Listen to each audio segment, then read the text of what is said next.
So in today's video we discuss how to create a simple mouse with a 3 button.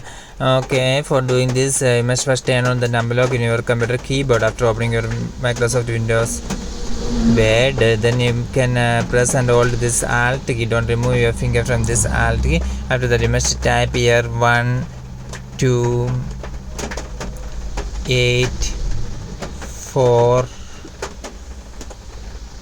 3 3.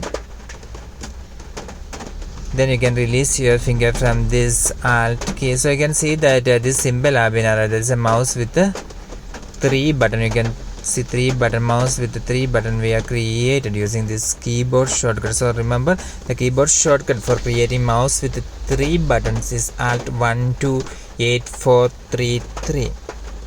Hope this video helps you. For more videos you can subscribe and stay with Engineers World Online. Thank you.